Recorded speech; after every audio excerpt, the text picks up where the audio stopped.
ये फायदा था। चलिए वही चीज है। तो एक बार दोबारा आप सभी को इवनिंग। आप ये बताइए, सबसे पहले मैं बात करूंगा अभी लेटेस्ट में, उस दिन मैंने डाला था सुप्रीम कोर्ट का एक वर्डिक्ट आया है। अपनी क्लास स्टार्ट करने से पहले थोड़ी सी चीजें हम बताएं जो बहुत जरूरी है। एज ए पॉलिटिकल स्टूडेंट आपको पता होना चाहिए, एक आपका 103 अमेंडमेंट के ऊपर बहुत मुद्दा चल रहा था।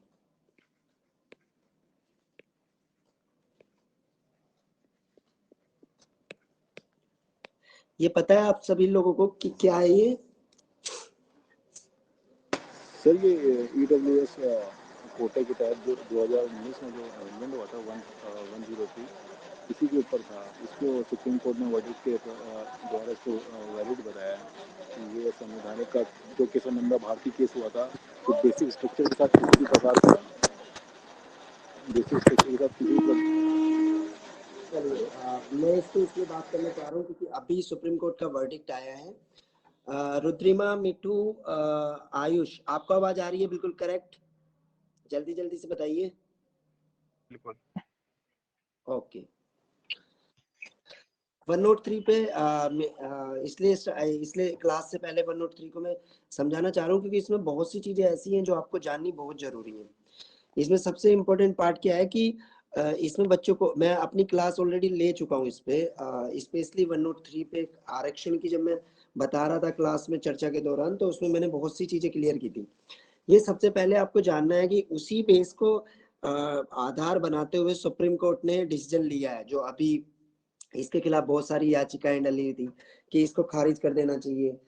तो उस पे सभी को क्लोज करते हुए सुप्रीम कोर्ट ने क्या आधार में क्या दिया था कि ये मूल ढांचे को कहीं ना कहीं क्षति पहुंचाने का काम कर रहा है। यही जितनी भी याचिकाएं थी उनका कहना था। इसमें ये समझाया था मैंने, ये जो है ये EWS जो बोलता है आर्थिक रूप से पिछड़े हुए लोगों की बात करता है। जैसे हमारे यहाँ आरक्षण वर्ग है ना, आपका UR जिसको बोलते हैं, मतलब अनरिजर्व कैटेगरी। फिर आपका दूसरा बोला जाता है OBC आ जाता है आपका। देन तीसरे पे आपका SC ST, इस तरह से आरक्षण मिलते हैं आपको। तो ये जो स्टार्टिंग में न्यूज़पेपर्स वालों ने और सबने इसको दिया, इसको बोला कि ये अनरिजर्व कैटेगरी, ये केवल सवर्णों का आरक्षण है। न्यूज़पेपर में भी आप देखेंगे तो स्वर्ण आरक्षण करके इसको उठाया गया था।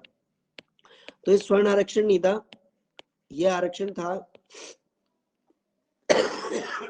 सॉरी, इन सभी के लिए जो आर्थिक रूप से मतलब इकोनॉमिक को बेस बनाया गया। उसमें कुछ शर्तें बताई गई, वो शर्तें मैंने आपको बता दी थी। सॉरी। फिर इसमें बात आया मूल ढांचा। मूल ढांचा मैं आपको समझा दिया था, ये क्लास ऑलरेडी मैं ले चुका हूं कि मूल ढांचा क्या है, बेसिक स्ट्रक्चर क्या होता है।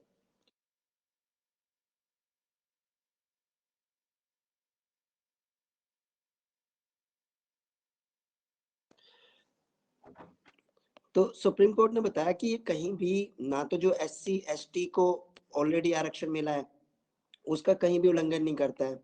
ये एक अलग से प्रावधान करता है, एक अलग से बॉक्स बना रहा है 10% का, जो आर्थिक रूप से पिछड़े वर्गों को आरक्षण देने के लिए। नेक्स्ट, इसमें कहीं भी जो इसका बेसिक स्ट्रक्चर है उसको कहीं भी क्षति नहीं पहुंचाई। और सबसे मेन पार्ट इसमें अगर जैसे क्वेश्चन आता है तो आपको लिखना क्या है, इस पे लिखना है जो आपका 15(4) है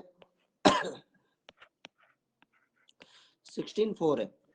ये जो दो आर्टिकल हैं ये आपको SC ST को आरक्षण देते हैं मेन, इनके साथ कोई छेड़छाड़ नहीं हो रही है। अब क्या हुआ कि एक SC ST OBC को आरक्षण दे दिया गया 103 से 56 और 16(6) जोड़ा गया था, ये 103 के बेस पे जोड़ा गया था। तो यहाँ पे ये जो SC ST के साथ कहीं भी कोई खिलवाड़ नहीं किया गया। 3-2 के बहुमत से इसका डिसीजन आया है। ये एक अलग से बॉक्स बना रहा है कि जो आर्थिक रूप से पिछड़े वर्ग के लिए, क्योंकि इनको कहीं भी इनके आरक्षण से छेड़छाड़ ना करते हुए, इनके कोई भी वर्ग विभेद ना करते हुए, किसी भी चीज को हटा के कोई भी पार्ट नहीं हुआ है।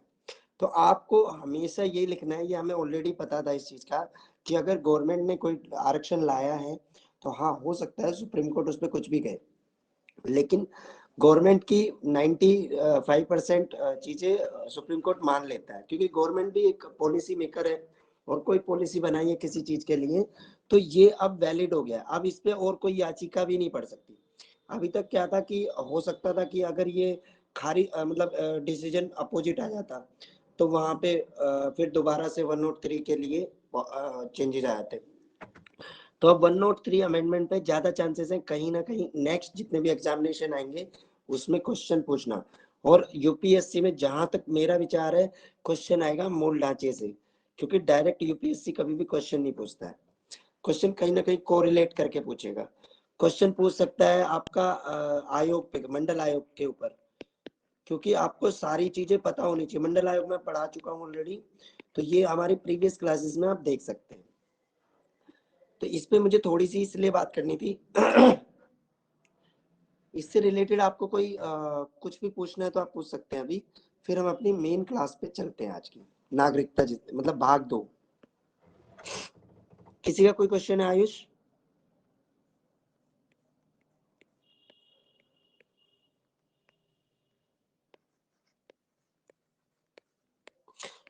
आयुष क्वेश्चन है आपका कोई 103 पे?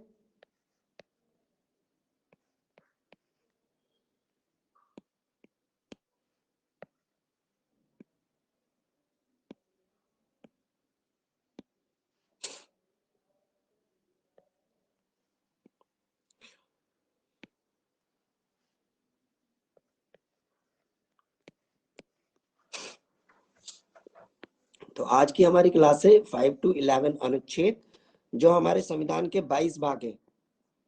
22 भागों में से भाग 2 की बात करेंगे हम। भाग 2 में जो दिया गया है वो बात करता है नागरिकता की।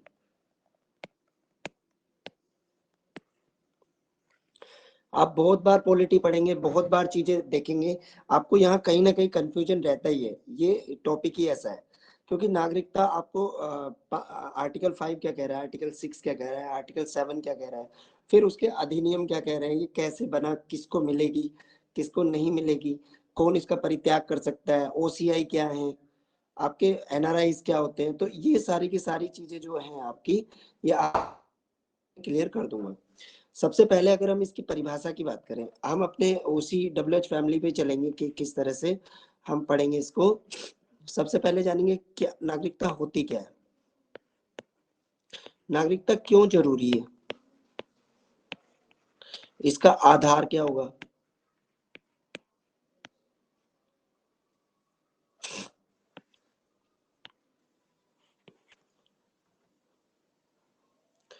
और इसका प्रभाव क्या होगा, और एक 1955 का जो अधिनियम है उसकी बात करेंगे संसद की शक्तियों के परिप्रेक्ष्य में।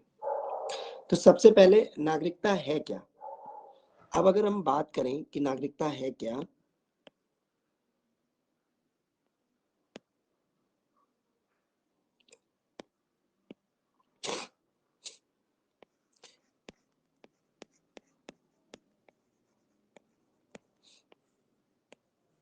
सबसे पहले क्वेश्चन दिमाग में आता है कि नागरिकता होता क्या है भाई। ये सिटीजनशिप जो हम बोलते हैं, इस ये होती क्या है, किस तरह से, एक परिभाषा तो आपको लिखनी पड़ेगी ना। तो नागरिकता है आपका एक संबंध है जो राज्य के और व्यक्ति के बीच में होता है। राज्य और व्यक्ति के बीच में एक ऐसा संबंध जिसमें राज्य व्यक्ति को कुछ अधिकार देता है, कुछ उत्तरदायित्व देता है, कुछ फैसिलिटीज मतलब कुछ प्रिविलेजेस देता है। जैसे आई थिंक आप अमित, जैसे आप डिफेंस फोर्सेस में हैं तो उसमें या पुलिस सर्विसेज में हैं अगर सपोज करो, तो आपको कुछ प्रिविलेजेस दिए जाते हैं। इसी तरह जो भारत का नागरिक होगा या किसी देश का कोई नागरिक होता है उसको कुछ प्रिविलेजेस दिए जाते हैं। तो वो प्रिविलेजेस लेता है, उसका बेनिफिट लेता है, इसीलिए उसको एक सर्टिफिकेट देती है गवर्नमेंट कि आप भारत के नागरिक हैं। जो आपका वोटर आईडी कार्ड है वो भी एक तरह का आपका नागरिकता है। अब जैसे आधार आधार बनाया आपका, तो आधार भी एक तरह का आपका सिटीजनशिप का प्रमाण पत्र देता है कि आप भारत के नागरिक हैं। अब 3 तरह के लोग होते हैं, देखो समझो इस चीज को। सबसे पहले एक पर्सन होता है नॉर्मल, दूसरा होता है सिटीजन होता है एक, तीसरा होता है आपका माइनॉरिटी। तो अगर पर्सन होगा कोई नॉर्मल, कोई भी पर्सन, उसमें कोई सिटीजनशिप की बात नहीं करता, किसी चीज की बात नहीं करता। अब कोई भी पर्सन अगर आया है, वो चाहे विदेशी हो, चाहे इस देश का हो, चाहे किसी भी दुनिया का हो, उसको एक आम आदमी समझा जाएगा। आम आदमी मतलब उसको कुछ प्रिविलेजेस टाइप में वहां पे सेग्रीगेट करना पड़ेगा, हम इसको दें या ना दें। किसी देश का जो नागरिक होता है, जैसे भारत के नागरिक हैं, तो उसको वो राज्य कुछ अधिकार देता है।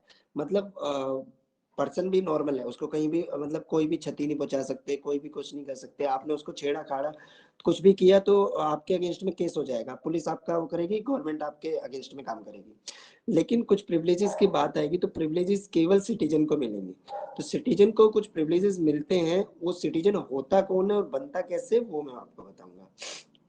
जैसे सिटीजन को विधिक अधिकार की अगर हम बात करें, मतलब अगर राजनीतिक अधिकार देने हैं तो राजनीतिक अधिकारों में आपको वोट डालने का अधिकार मिल जाएगा, आप चुनाव लड़ सकते हैं, जो विदेशी नागरिक नहीं लड़ सकता भारत में आके, वो आप चुनाव लड़ सकते हैं, आप वोट डाल सकते हैं। आप किसी भी संवैधानिक पदों पे पद को हासिल करने के लिए आपको क्या होना जरूरी है, आपको भारत का नागरिक होना जरूरी है। इसलिए जो भी आप फॉर्म भरते हैं किसी चीज का, तो उसमें एक एलिजिबिलिटी क्राइटेरिया रहता है कि आपको भारत का नागरिक होना जरूरी है। उसमें कुछ एक्सेप्शनल है, अपवाद है।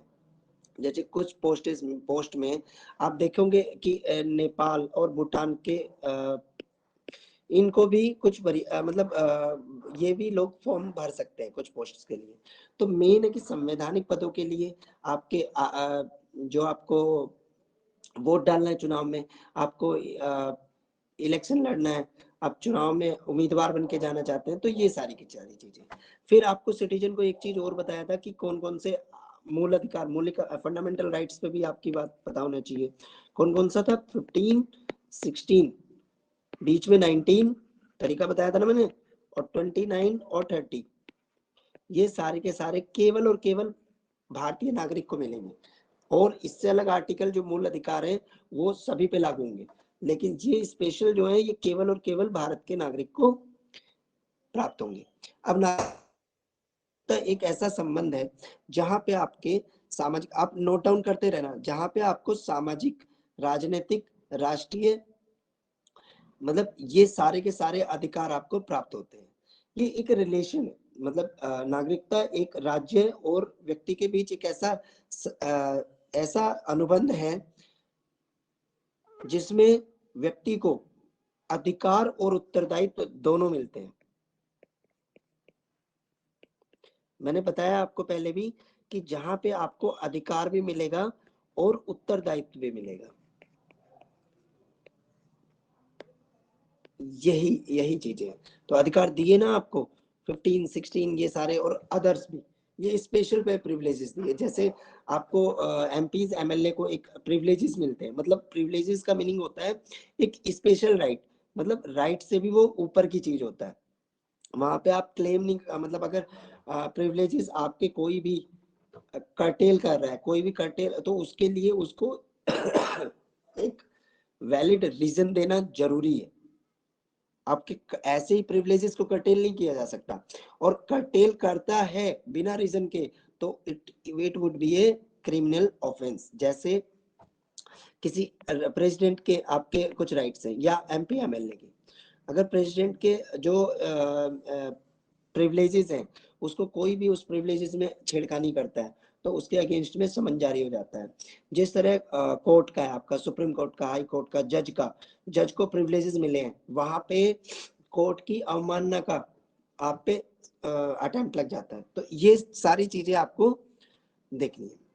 अब जैसे जैसे आपको उत्तरदायित्व मिले, अधिकार मिला, तो वो कहीं ना कहीं जो अपने देश के नागरिकों के सुधार, उनकी सहभागिता, मतलब वही तो चाहिए ना, उनके जीवन का जो स्टेटस ऑफ लाइफ है उसको बढ़ाने के लिए, उसमें आपका देश में सहभागिता के लिए, क्योंकि आपको अपनत्व कब फील होता है, आपको अपनत्व होता है ना, अपनत्व तो तभी फील होगा जब आप उससे अटैच होंगे। तो ये एक ऐसा किसी के साथ बॉन्डिंग होती है, जब अनुबंध होता है, किसी के साथ बॉन्डिंग होती है, मदर का अपने बेटे के साथ, बेटी के साथ में एक अनुबंध होता है, एक बॉन्डिंग है ना वो एक तरह की। तो जब किसी देश की अपने अपने नागरिकों के लिए, अपने लोगों के लिए एक बॉन्डिंग होती है, ये बॉन्डिंग का एक सर्टिफिकेट है। आपको प्राउड फील होता है कि आई एम द, प्राउड करते हो कि आप इंडियन हो, जैसे अमेरिकन प्राउड करते हैं अमेरिकन हो, तो अमेरिका के व्यक्ति को आके भारत में उस तरह का प्राउडी फील नहीं होगा। तो आई होप नागरिकता के लिए आप समझे, यहाँ तक इसकी परिभाषा और इसका आधार आयुष समझ में आया बच्चे?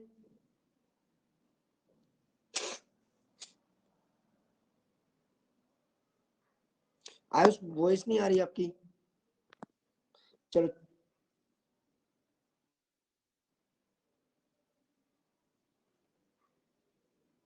चलिए हम आगे चलते हैं।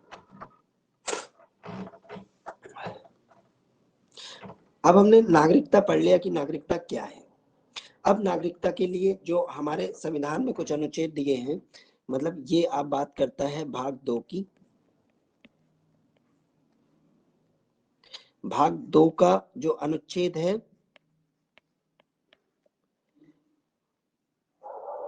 अनुच्छेद 5 से 11, अनुच्छेद 5 से 11 के बीच में इसमें संविधान में कुछ दिए गए कि संविधान में क्या क्या इसके लिए आधार दिया गया है नागरिकता के लिए, वो हम बात करेंगे। तो सबसे पहले आर्टिकल 5, इसमें मेन जो है ना, मेन जब आप देश आजाद हुआ हमारा, तो सबसे पहले बोला गया आर्टिकल 5 में कि जब हमारा देश आजाद हुआ, 26 जनवरी 1950 को हमारा संविधान बनके लागू हुआ, तो 26 जनवरी 1950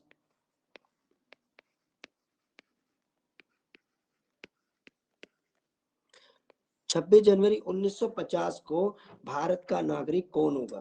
अब ऐसा तो नहीं था ना कि किसी को भी, अब देश की लड़ाई बहुत दिनों से चल रही थी, देश आजाद हुआ, तो कुछ लोग ऐसे थे कि कुछ लोग यहाँ पे भारतीय भी कहीं विदेशों में चले गए थे, कुछ विदेशी भी भारत में थे। अगर मैं एक दो एग्जांपल आप लोगे तो देखोगे, पाओगे एनी बेसेंट टाइप में, मतलब कुछ लोगों ने, विदेशियों ने भी भारत की स्वतंत्रता में एक हिस्सा लिया है। तो अब जब 26 जनवरी 1950 है, उन्होंने इतना काम किया है, तो अब उनको नागरिकता देने का भी हमारा काम है। तो 26 जनवरी 1950 जब आपका संविधान लागू हुआ, तो उस दिन कौन भारत का नागरिक होगा, उसमें 3 शर्तें दी। सबसे पहले दिया जन्म से, कि जो भी भारत में पैदा हुआ या इस दिन या इसके बाद, जैसे 26 जनवरी 1950, सॉरी 26 जनवरी 1950 से पहले जो भी भारत में पैदा हुआ वो भारत का नागरिक होगा। पहली चीज, उसमें कहीं भी माता पिता, कहीं भी कोई भी शर्त नहीं जोड़ी, मतलब एक्स्ट्रा शर्त यहाँ पे कुछ भी नहीं जोड़ी गई। जन्म से भारत का नागरिक 26 जनवरी 1950 से पहले, तो वहां पे डिसाइड हो गया, हाँ भाई एक बंदा आया, हाँ भाई कहाँ जन्मा, भारत में, हाँ भाई कहाँ जन्मा, भारत में, हाँ भाई कहाँ जन्मा, भारत में। तो ये ओके, तो ये सारी चीजें होके इनको नागरिकता मिल गई। अब क्या हुआ दूसरी शर्त, पहली शर्त ये थी आपकी, अब दूसरी शर्त क्या हुई, दूसरी शर्त बोली कि भारत की, अब हो सकता है ना जैसे आजाद हुआ देश, तो 26 जनवरी 1950 से या 47 से पहले कुछ लोग जाके विदेशों में लड़ रहे थे, जैसे लाला हरदयाल सैन फ्रांसिस्को में पार्टी बनाई उन्होंने, वहां से लड़े, कुछ जर्मनी चले गए, कुछ यूरोप चले गए। अब उनके लिए भी तो इसका प्रावधान है। अब इन्होंने इसके साथ एक शर्त जोड़ी,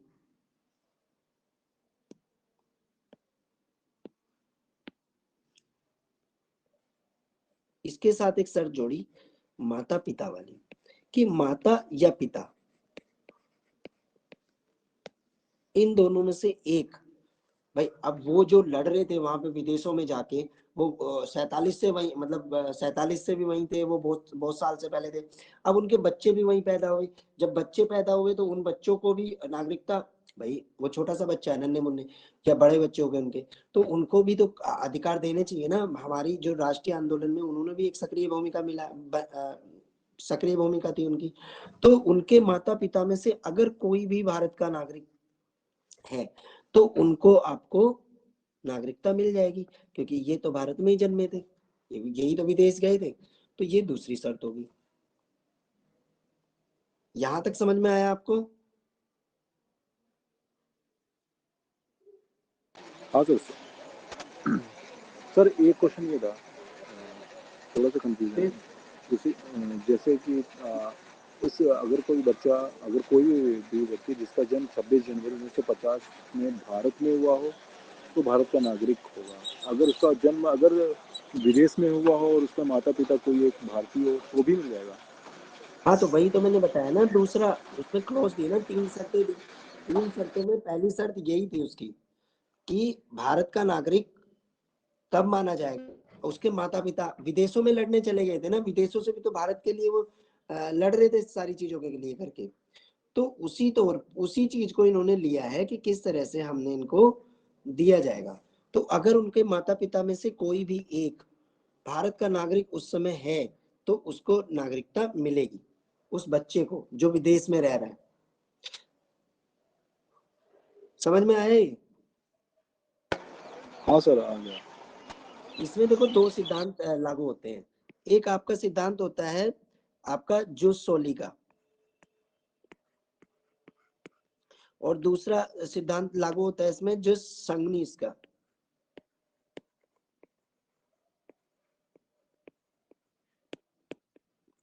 मतलब ये जो सिद्धांत है ना, ये सबसे पहले नागरिकता का दिया किसने था? ये अरस्तु ने दिया था। मतलब नागरिकता के लिए सबसे पहली बात किसने की थी? वो अरस्तु ने बात की थी। तो यहाँ पे जो ये 2 सिद्धांत दिए, ये सिद्धांत दिया जन्म से और ये दिया रक्त संबंध से।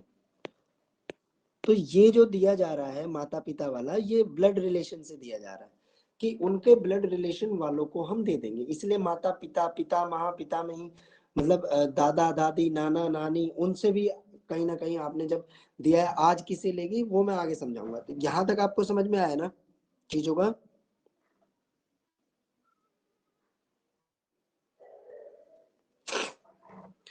चलिए,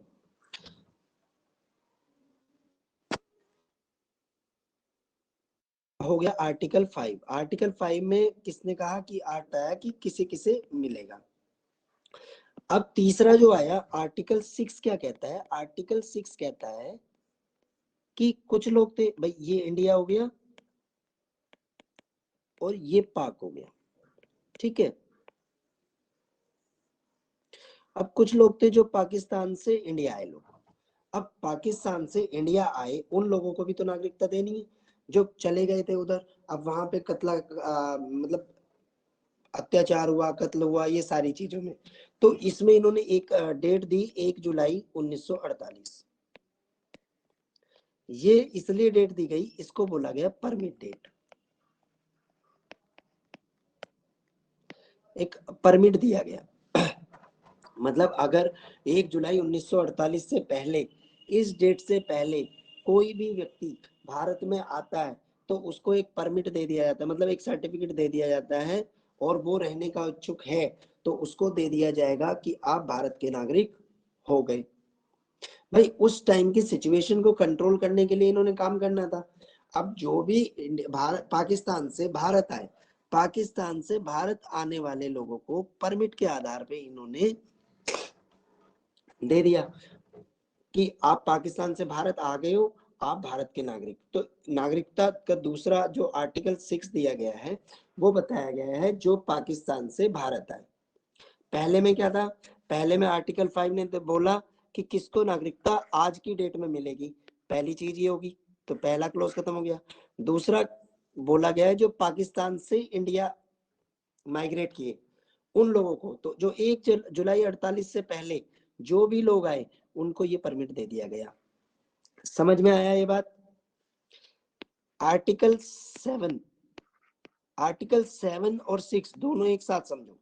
आर्टिकल 7 में क्या बोला है कि यहां भी आपका पाक से इंडिया आए लोग, लेकिन क्या हुआ, जो भी इन्होंने 1 मार्च 1947 ये एक डेट दी गई इस डेट के क्या हुआ कि कुछ लोग क्या थे, इस डेट को चले गए, मतलब इस डेट से पहले, इस डेट के इस हिसाब से, इस डेट के बाद में, इस डेट के बाद में जो लोग पाकिस्तान चले गए, क्योंकि हो सकता है जब उन्हें पता चला कि भाई अब देश का विभाजन होगा या बहुत सारे मुद्दे ऐसे चल रहे हैं या कत्ले आम होगा या इस चीज से, उन्होंने लगा कि हम पाकिस्तान में बेहतर स्थिति में है, या कुछ लोगों को लगा कि हम पाकिस्तान, क्योंकि कुछ लोगों के क्या थे, परिवार कुछ पाकिस्तान में थे कुछ इंडिया में थे, क्योंकि ये तो एक अखंड अखंड हिंदुस्तान था ना। तो वहां पे कुछ लोगों को लगा कि हम पाकिस्तान में जाके एक बेहतर स्थिति में जी सकते हैं।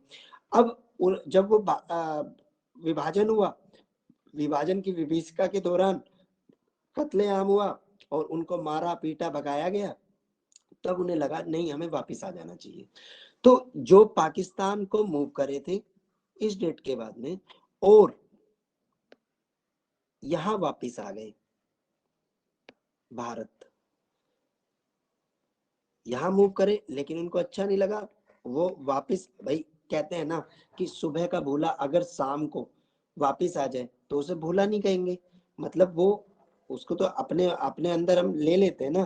तो इनको भी भारत ने नागरिकता देने का प्रावधान किया गया। अब इनको कैसे दिया गया, अब जो लोग 1 जुलाई 1948 तक आ गए थे उनको तो आर्टिकल 6 के तहत ही मिल गई नागरिकता। अब जो 1 जुलाई 1948 के बाद आए, मतलब 1 जुलाई 1948 के बाद आए, उन लोगों के लिए क्या प्रावधान किया, उन लोगों के लिए इन्होंने प्रावधान किया कि ठीक है आप आ गए हो, कोई दिक्कत नहीं, हम भूला नहीं कहेंगे आपको, गलती नहीं है आपकी, आपको एक परमिट दिया जाएगा और उस परमिट का 6 महीने का एक क्राइटेरिया होगा, आप 6 महीने भारत में रहिए, आपको हम सिटीजनशिप दे देंगे। तो ये जो प्रावधान किया गया वो 1 जुलाई 1948 के बाद जो लोग पाकिस्तान से इंडिया आए वापस, मतलब रिटर्न बैक जो हुए, उनको यहाँ पे 6 महीने का टाइम फ्रेम देके एक परमिट दिया गया और उनको नागरिकता का प्रावधान किया गया। बच्चों समझ में आया यहाँ तक? रेशु, रेशु समझ में आया? वॉइस आ रही है मेरी?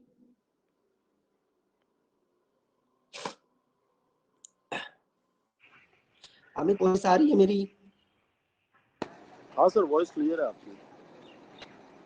चलिए थोड़ा सा मेरा वॉइस क्लियर है सर, पर आपकी वॉइस क्लियर नहीं है। अच्छा मेरी वॉइस क्लियर, हाँ मेरा थोड़ा सा तबीयत डाउन है इसी वजह से। तो यहाँ तक जितना मैंने अभी तक बताया वो समझ में आया, क्योंकि ये एंगल समझ में नहीं आता है इसलिए आपको मैं बहुत माइन्यूटली करके इसको पढ़ा रहा हूँ।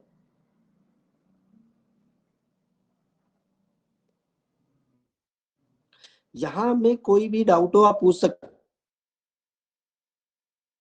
ये फिर बने रहते हैं, यहाँ पे क्वेश्चन आता है आपको डाउट रहता है कि जो पाकिस्तान से भारत आए उनको किस आधार पे हम देंगे, हेलो, तो ये सारी चीज करके। हेलो सर एक क्वेश्चन है, क्वेश्चन पूछ सकती हूँ? हाँ हाँ पूछो। जैसे मतलब कोई लड़का है, ठीक है, वो फिलहाल इंडिया में है और उसके पेरेंट्स से जैसे मतलब अदर कंट्री में रहते हैं, और उन्होंने ये कह दिया कि भाई मतलब उन्होंने ये कर दिया, पेश कर दिया कि हम भारत के नागरिक नहीं हैं, ठीक है, और वहां जाते ही उनका मतलब कोई मतलब घटना वगैरह हो गया तो मतलब खत्म हो गए वो लोग। तो मतलब जो लड़का था ना वो ओनली 10 इयर्स का ही था, तो फिर ठीक उसको है, मतलब कैसे हम उसको इंडिया की फिर नागरिकता कैसे मिल सकती है? देखिए उसमें ऐसा रहता है कि जैसे नागरिकता उसके जो मदर और फादर हैं दोनों, सपोज करो ये मदर और ये तो फादर, मतलब ये उन्होंने तो ये बोल दिया ना कि भाई हम नहीं हैं यहाँ अरे के, क्योंकि उन्होंने तो कह दिया। हाँ वही मैं बता रहा हूँ, जो एक अवयस्क हम्म, अवयस्क बच्चा होता है किसी माँ बाप का, 18 साल से कम उम्र का हम्म, जो बच्चा रहता है वो जिस देश हम्म। में है उस देश का भी एक तरह से नागरिक है, मतलब उसका जब तक मतलब नॉर्मली माँ बाप है तो जो उनकी नागरिकता होगी वो ऑटोमेटिकली उसकी नागरिकता हो जाती है। पर इस वो तरह तो के अभी कुछ, कंट्री में गए हैं ना, तो कंट्री में उनको नागरिकता मिली नहीं है ना अभी तक। अच्छा उनको नागरिकता उस कंट्री की मिली ही नहीं है, तो जब तक नहीं, मिली अभी नहीं है नहीं मिली। तो तब तक तो वो इंडिया के नागरिक है। न तो पर इंडिया में तो उन्होंने कह दिया ना कि अब हम नहीं हैं। नहीं, नागरिकता का तो ऐसे तरीका। जब इंडिया में उन्होंने लोगों ने वो दे दिया, प्रमाण दे दिया कि भाई हम नहीं हैं, बिल्कुल कह हाँ दिया, तो फिर वो इंडिया के तो है ही नहीं, बिल्कुल ही नहीं है। और ये बोलते हैं कि अगर इंडिया में कि जैसे बच्चा नाबालिग होता है तो उसके माँ बाप तो होते ही हैं, बच्चे के साथ साथ में उसकी भी नागरिकता खत्म हो जाती है जब तक वो एडल्ट नहीं होता है। बच्चे के साथ में उसकी नागरिकता खत्म हो जाती है, और इस केस में अगर उस देश में उसको नागरिकता नहीं मिलती है तो वो इंडियन सिटीजन ही कहलाएगा बच्चा। और उसके पर यहाँ बाद पे में ये बोलते हैं ना नहीं कि उन्होंने नहीं बोल दिया, प्रस्ताव पारित कर दिया कि नहीं है, तो फिर कैसा माना जाएगा? नहीं, मैं बता रहा हूँ ना, अब कंडीशन अलग होगी ना। अब माँ बाप नहीं है, अब वही होल सोल हो गया है उसका। उसके बाद कोई गार्जियन होगा ना, क्योंकि एक नॉमिनी का वो रहता है कि मदर नहीं है, फादर नहीं है। अगर मदर फादर नहीं है तो उसकी जगह एक गार्जियन का ऑप्शन आता है। पढ़ा है ना ये? तो उस हाँ, संरक्षक पढ़ा की है। भूमिका, तो जो संरक्षक होगा, अब जब तक वो बच्चा अवयस्क है तब तक सारी की सारी जिम्मेदारी उस गार्जियंस की होगी। जो आपका चाचा ताऊ कोई भी हो सकता है गार्जियंस में, उस गार्जियंस के नहीं, बेस पे जरूरी आप। थोड़ी ना कि पेरेंट्स हो, पेरेंट्स नहीं भी हो सकते हैं। ये हाँ थोड़ी ना हो पेरेंट्स। सकता है कि पेरेंट्स ही होते हैं। नहीं, पेरेंट्स नहीं कह रहा मैं, गार्जियन बोल रहा हूँ, गार्जियन। तो गार्जियन हाँ, तो चाचा गार्जियंस कोई भी, ताऊ, कईयों के गार्जियंस भी नहीं होते हैं ना, तो फिर वो थोड़ी ना कर पाएगा कुछ। तो उसके लिए गार्जियंस आपका जो संविधान है, आपका जो न्यायपालिका है, वो गार्जियंस नियुक्त करती है। हमारा जो गार्जियन है वो सुप्रीम कोर्ट है। मतलब अगर उसकी किसी। कुछ नहीं होता है तो फिर वो क्या बोलती कि इसकी तरफ से हम हैं? हाँ हाँ बिल्कुल, वही चीज तो मैं बता रहा हूँ आपको। अगर 18 साल, मतलब उसकी आयु तो 10 वर्ष है बच्चे की, 10 years है ना। हम्म। अब वो क्या होगा, उसकी हम्म। स्थिति ऐसी है, उन्होंने तो त्याग कर दिया। अब ये कहीं जाएगा अपने उसके लिए, या तो पुलिस थाने जाएगा या कहीं भी किसी अधिकारी के पास जाएगा कि मेरी यह प्रॉब्लम है। हम्म। अब जब वो अपनी प्रॉब्लम बताएगा कि उसका कोई भी गार्जियन नहीं है, तो वो जो राज्य की भूमिका में हमने बताया है ना, कि कोई भी अधिकारी या कोई भी, हम्म। वो ऐसे उसके गार्जियन के लिए काम करेगा। और जिस तरह से जब वो गार्जियन के लिए काम करेगा, मतलब उसका जो गार्जियन होगा, जो उसकी सिटीजनशिप होगी, ऑटोमेटिकली वही उसकी सिटीजनशिप हो जाएगी। समझ में आया ये? मतलब प्लस इंडिया की सिटीजनशिप उसको दे दी जाएगी? बिल्कुल दे दी जाएगी। और उसमें एक क्लोज और है, जब वो 18 साल का होगा तो 6 महीने के अंदर उससे पूछा जाएगा कि आपको इस पे क्या चाहिए आपको, यस या नो। हम्म। 6 महीने के अंदर उसको इंडियन सिटीजनशिप के लिए, अब अगर ये कंडीशन, वो ऑलरेडी इंडिया में है, कहीं बाहर नहीं गया, तो उसे कुछ करने की जरूरत नहीं, वो इंडियन सिटीजन कहलाएगा। लेकिन अगर वो विदेश चला गया, या इसी कंडीशन में उसके माँ बाप पर को उसको जो विदेशी, जो हमारे मौलिक अधिकार है वो थोड़ी ना दिए जाएंगे, जो फॉरेनर को दिए जाते हैं वही तो दिए जाएंगे ना उसको। वो फॉरनर या फिर वो हुआ ही नहीं पूरे ही ना। उसको अधिकार दिए जाएंगे? नहीं, सब कुछ मिलेगा, वो इंडियन सिटीजन ही कहलाया ना बच्चे। समझो इस चीज हाँ को। हाँ, इंडियन, फिर इंडियनशिप मतलब वो ले लेगा, उसकी सिटीजनशिप ले उसको, लेगा। हाँ, उसको गार्जियंस के आधार पे नागरिकता मिल जाएगी। अच्छा अच्छा, नहीं ये क्वेश्चन आया था तो मैंने पूछा। हाँ तो तो मैंने मतलब बताया ना। उसमें उसमें है ना, मतलब उसमें मैंने ये आइडिया लगाया कि जो 10 इयर्स का जो बंदा था ना, तो मतलब उसके मतलब जो माँ बाप थे वो तो है ही नहीं, और फिर बोलते हैं कि उसके जो मतलब जो बैकग्राउंड जैसे दादा दादी होता है तो उसके अकॉर्डिंग उसको मिल जाती है। या फिर ये बिल्कुल। उसमें बोला गया था, कि उसमें से या तो कोई उसके पीछे के कोई हो उससे मिल जाती है, या फिर वो बंदा 18 इयर्स का होता है ना तो मिल जाती है। नहीं, तो वही जब तो मैंने 18 इयर्स का बताया। होता है ना तब उसको वही तो मैंने कम्प्लीटली बताया। मिल जाता है। जब जब आपने कहा कि उसका हाँ हाँ कोई भी हाँ। नहीं है, माता पिता कोई भी नहीं है, अब उसका सबसे पहले जो फोर फादर्स में लेते हैं, तो जो पिता में है, पिता में ही हम्म। वाला मैं कॉन्सेप्ट बता रहा था, वो वाला। मतलब आपका इसमें दादा दादी नानी, ये हम्म। सारे के सारे आ जाते हैं इसमें। ठीक है।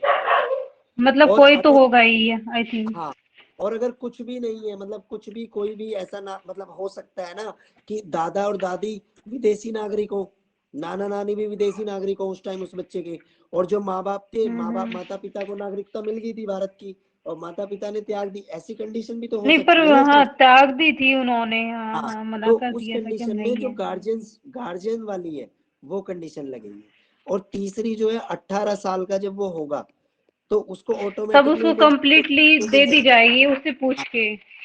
बिल्कुल। हाँ और हाँ इसमें कंडीशन दूसरी देखो, अगर मदर फादर ने नागरिकता ले ली, सपोज करो यूएसए की नागरिकता ले ली, ठीक है, तो उस बच्चे के पास में यूएसए की नागरिकता 10 साल का है, जब वो 18 साल का हाँ होगा पर तो उसको एक ऑप्शन यूएसए में तो ये होता है ना सर कि दोनों की मतलब सिटीजनशिप रख सकता है, यूएसए में तो यूएसए ये है में ना। रखता है, लेकिन भारत में नहीं रख सकता ना, प्रॉब्लम ये है। हाँ भारत में तो उसके ओनली एक ही लिए रख सकते हैं। हाँ, उसके लिए 18 साल बाद उसको एक सर्टिफिकेट पंजीकरण कराना पड़ेगा 6 महीने के अंदर, मतलब 6 महीने, 18 साल 6 महीने की उम्र तक वो भारत में नागरिकता के लिए अप्लाई करना पड़ेगा उसको, ठीक है। हम्म। चलिए, आई होप मतलब आपको ये समझ। है कि जब तक वो 18 ईयर्स का होता है तो मतलब वो होते के साथ ही अगर मतलब कुछ पीरियड्स होते हैं 185 डेज होते हैं कि उसके इंटर में अगर वो कर देता है ना कि हाँ भाई मैं यहाँ रहूंगा तो वो रह सकता है, बाकी फिर उसको ये सिटीजनशिप नहीं मिलेगा आई थिंक। बिल्कुल, आई थिंक नहीं होता, जो मैं बता रहा हूँ वही। तो चलो अब नहीं नेक्स्ट चलते। देखो जितना मुझे पता था ना तो मैंने बता दिया, गलत भी हो तो चलिए पता नहीं ना। चलिए, थैंक यू। सारे बच्चे जिस हिसाब से है ना, अमित समझ में आया क्या क्वेश्चन था रेशु का? ये सर मैंने टेस्ट ओके, सीरीज में रखा था, इन लोगों ने किया होगा तो पता होगा इनको। चलिए अब हम चलते हैं आर्टिकल 8। आर्टिकल 6 और 7 आपका आई थिंक क्लियर हुआ।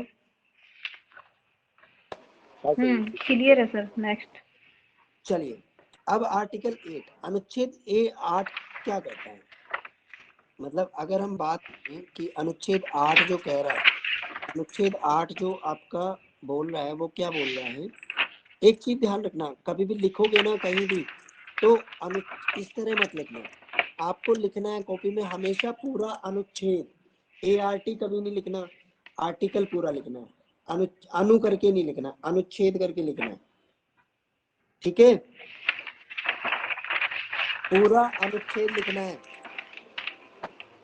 अब बात करते हैं हम आर्टिकल 8 की। आर्टिकल 8 कहता है कि जो भारत से बाहर लोग हैं, भारत से बाहर, क्योंकि भारतीय तो भारत से बाहर भी हैं, अब भारत से बाहर वालों को मौका देने के लिए बात करता है।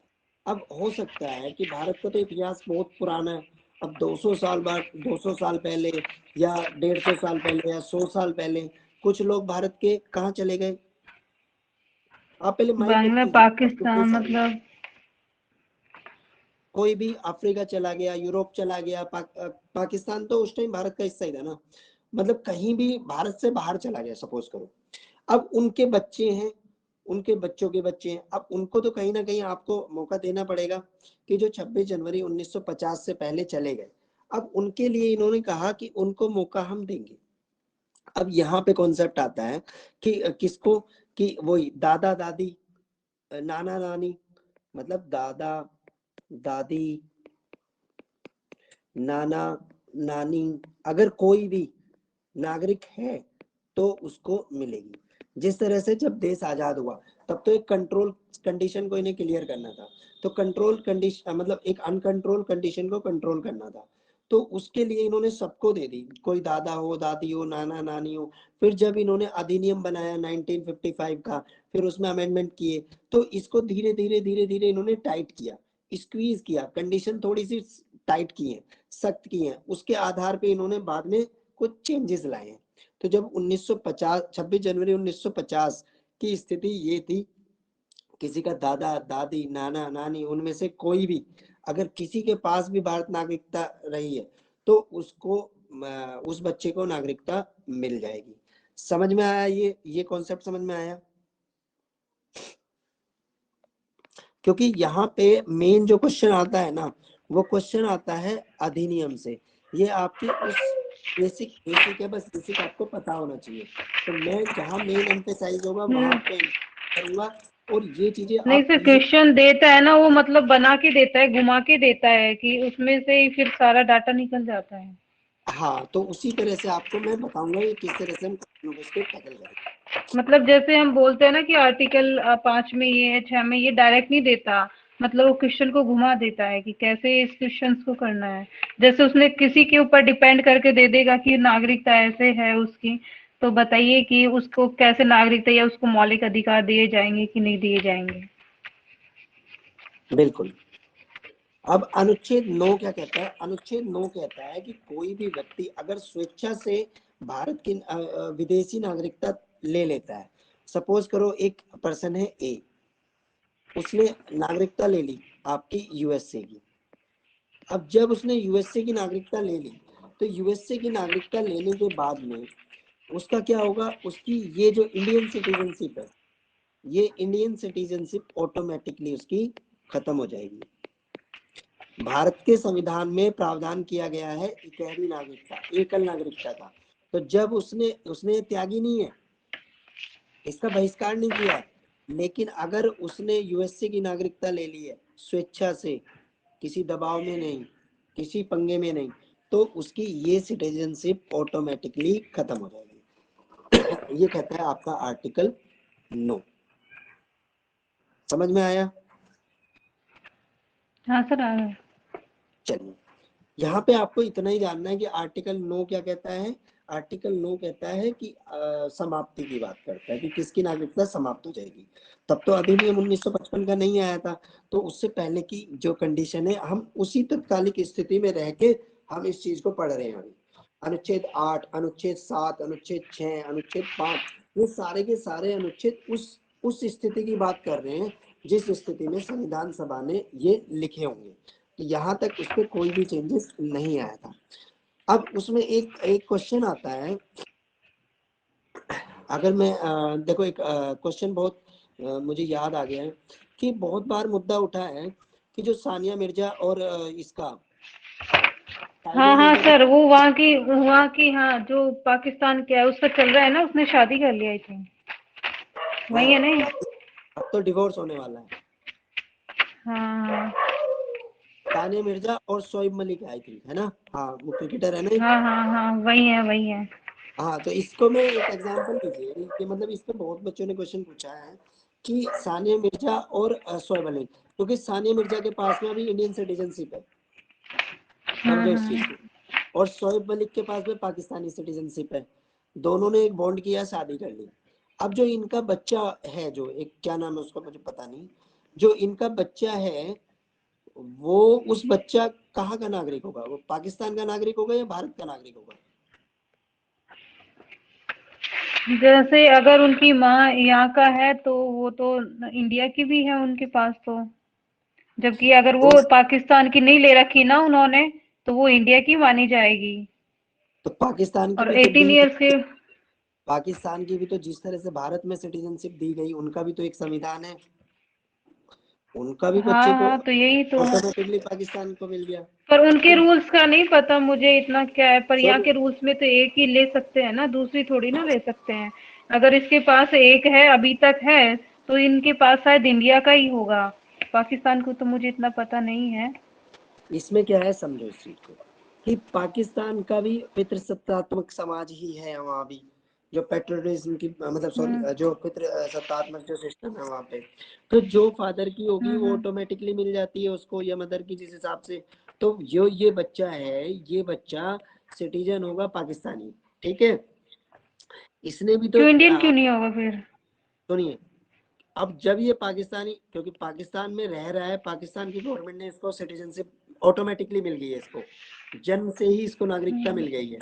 अब यहाँ पे अगर ये अप्लाई करे तो इसको पाकिस्तान की नागरिकता छोड़नी पड़ेगी, तब इसको इंडियन सिटीजनशिप मिलेगी एज ए मदर बेस पे। हाँ वो तो सही है, एक ही रखनी पड़ेगी।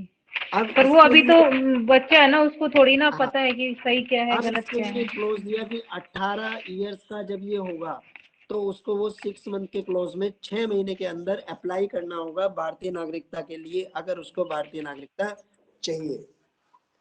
ठीक है, हम्म। चलिए, अब आर्टिकल आता है हमारा 10। आर्टिकल 10 बताता है कि परमानेंट नागरिकता, मतलब आर्टिकल 10 में कुछ नहीं है कि कौन भारत का परमानेंट नागरिक होगा, मतलब जिसको पूरे के पूरे अधिकार मिलेंगे। यही कॉन्सेप्ट आता है आपका ओसीआई और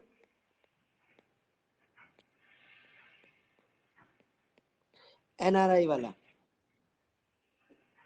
एनआरआई कौन होते हैं? एनआरआई तो पूरे के पूरे भारतीय ही होते हैं।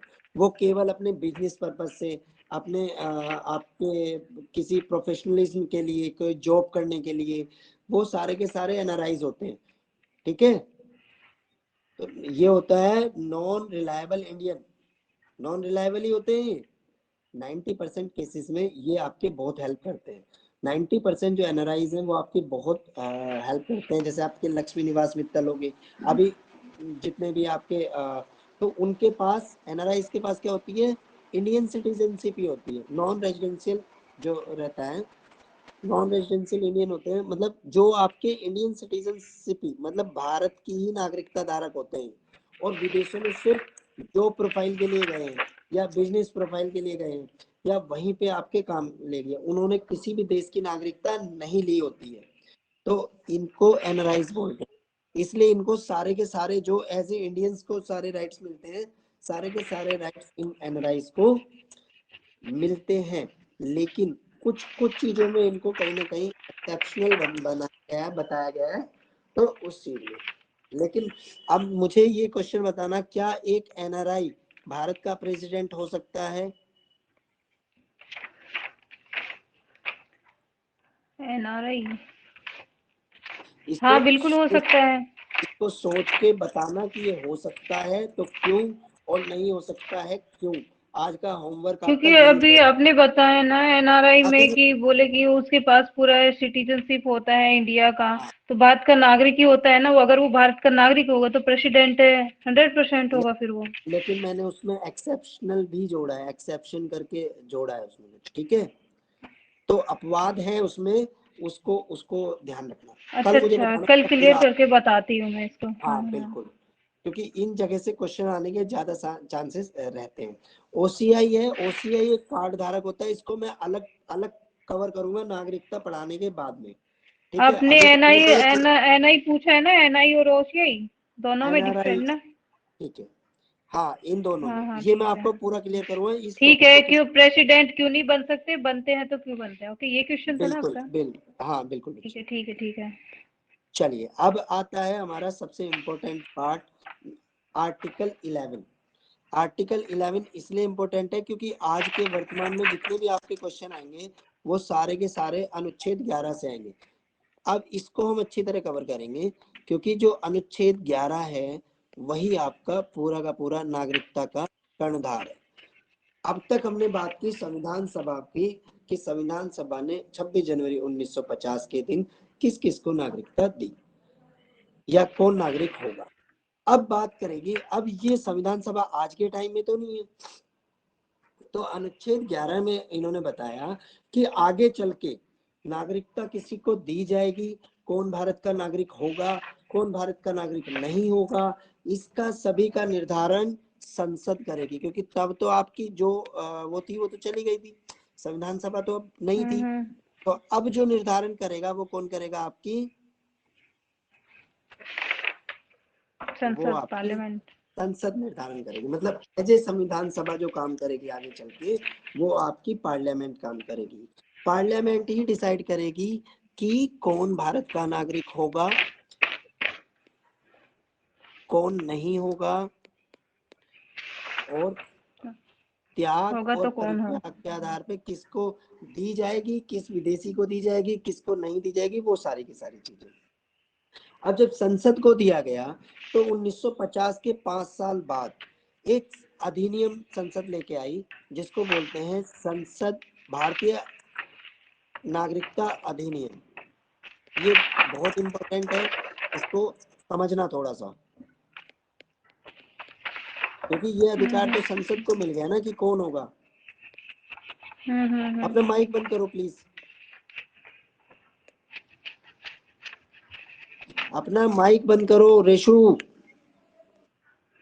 अरे अब इन्होंने जो जब अधिनियम बनाया इसका धीरे धीरे संशोधन किया गया। 87 के टाइम पे संशोधन किया गया, आपका 2003 में संशोधन किया गया, 2015 में फिर संशोधन किया गया जब सीए आया। तो इसमें संशोधन होता रहता है, लेकिन मेन जो सबसे पहले अधिनियम बना वो 1955 में बना।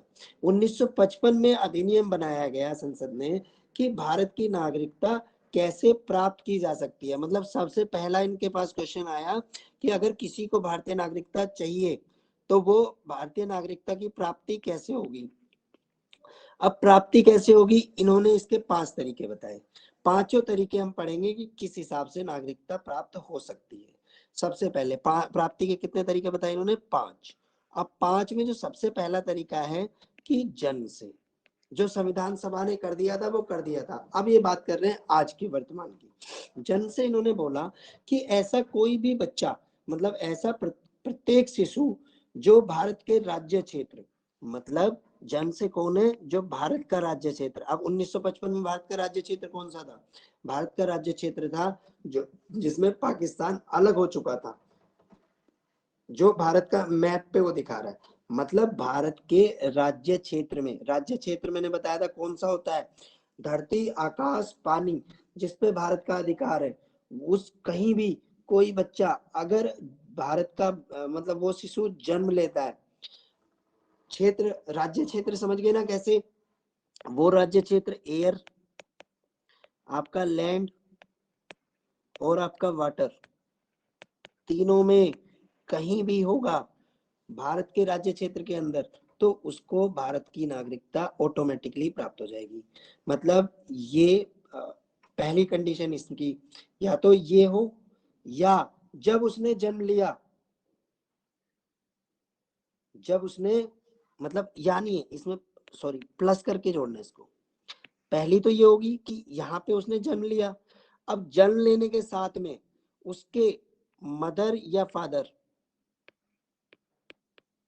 दोनों भारत के नागरिक हो या इनमें से एक, यहाँ पे यह आएगा।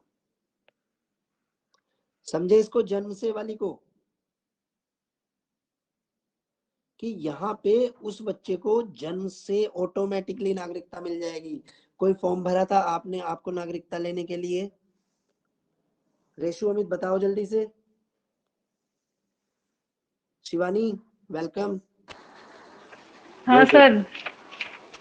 था सच्ची? हाँ सर। कौन सा फॉर्म भरा था? सर किस चीज का फॉर्म? अच्छा शिवानी, मैं तुमसे नहीं, मैं रेशु से बात। कैसे हो, पढ़ाई अच्छी चल रही है हाँ शिवानी? हाँ सर ठीक चल रही है। चलिए, सॉरी 2-3 दिन का थोड़ा सा डिस्टरबेंस रहा, थोड़ा सा पर्सनल इशू था। तो यस सर। हाँ, तो रेशु में क्या पूछ रहा था कि आपने कोई फॉर्म भरा जब आपको भारत की नागरिकता मिली, आप भारत के नागरिक किस बेस नहीं पे? नहीं नहीं नहीं नहीं, ऑलरेडी मिल जाती है ना वो, तो मैं रहने वाली यहाँ की हूँ, तो कहाँ मिलेगा मेरे को? अरे रहने वाली तो कोई बाहर का नागरिक भी आके रहने वाला बन जाएगा, उसको कैसे मिल मैं जाएगी तो पहले, आपको? मेरा जन्म यहाँ पे हुआ है तो मेरे को तो ऑलरेडी मिलेगी, मेरे पेरेंट्स यहाँ के हैं। हाँ, ये क्लोज है, आपको कोई फॉर्म नहीं भरना, कोई पंजीकरण नहीं कराना। मतलब पहले क्लोज में क्या आया, एयर में, लैंड पे, वाटर पे, कहीं भी पैदा हुए और उसमें से आपकी मम्मी या आपके पापा या दोनों, अगर दोनों में से कोई भी भारत का नागरिक उस टाइम है जिस टाइम आपने जन्म लिया, तो आपको ऑटोमेटिकली नागरिकता मिल जाएगी। ठीक है। दूसरा जो ये कौन सा बताया था मैंने, कौन सा बताया था, बताया था ना जूस सोली का कॉन्सेप्ट, जूस सोली का कॉन्सेप्ट। ये प्रीलिम्स में कभी कभी आ जाता है कि कौन सा कॉन्सेप्ट है ये मैं कॉन्सेप्ट। लेट आई थी, जो सोली का मैंने सुना नहीं आपका। तो दो दो कॉन्सेप्ट होते हैं, एक जूस सोली और एक जूस अरस्तु ने बात की थी नागरिकता की सबसे पहले। तो दो हाँ हाँ कॉन्सेप्ट बिल्कुल। हैं, एक जूस सोली होता है जन्म से, नागरिकता जन्म से जिसको मिलेगी, और एक होता है संगयूनिस करके, ये नाम थोड़े से डिफिकल्ट होते हैं, बस ऐसे ही याद रखना आपको। संगनीस होता है मतलब रक्त संबंध से। ठीक है, मतलब जो पहली कंडीशन है वो जन्म की है और दूसरी कंडीशन है वो आपकी ब्लड रिलेशन की है, इनको नागरिकता मिलेगी। तो भारत में नॉर्मली समझा जाता है जोश सोली को ज्यादा वो दी जाती है। ठीक है, तो पहला क्लोज क्लियर हो गया कि पहले क्लोज में भारत का नागरिक कौन होगा, इस तरह से। तो जूस सोली के आधार पे। अब जूस अगर संगनीस की बात करें तो इसके आधार पे कैसे होगी, मतलब ब्लड रिलेशन के आधार पे। ब्लड रिलेशन पे कैसे होगा? रक्त संबंध के आधार पे।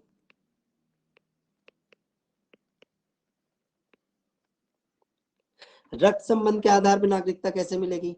अब सपोज करो कि अब सानिया मिर्जा का बच्चा कहाँ पैदा हुआ? पाकिस्तान में पैदा हुआ, एग्जाम्पल लिया था ना मैंने।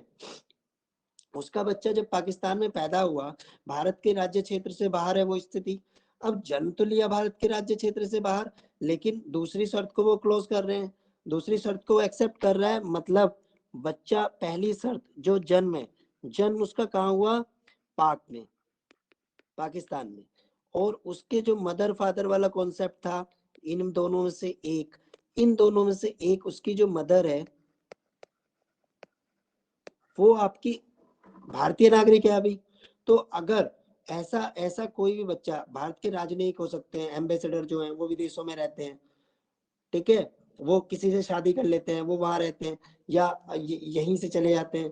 तो जैसे एम्बेसडर जॉब कर रहा है, जॉब के बेस पे वहां पे है, और उनका बच्चा वहां जन्म लेता है, तो उसको किस तरह भारत की नागरिकता मिलेगी?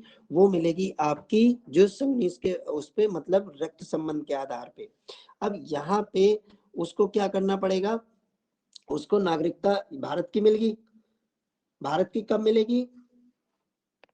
अब इस केस में तो मैंने आपको समझा दिया, अभी एग्जांपल दिया था कि वो पाक का वो है, तो जब तक वो रहेगा, जब तक वो जब चाहे, मतलब उसकी मदर अगर डिवोर्स होकर इंडिया आ जाती है, सपोज करो सानिया मिर्जा का डिवोर्स हो जाता है और डिवोर्स होने के बाद में वो आ जाती है इंडिया, तब उसकी ऑटोमेटिकली जो सिटीजनशिप है, वो उसकी जो मदर की सिटीजनशिप है वो नहीं, वो हो जाएगी उसकी। समझ में आया ये कॉन्सेप्ट? अगर वो आ जाती है इंडिया, ठीक है, तो वहां तो डिवोर्स हो गया उसका।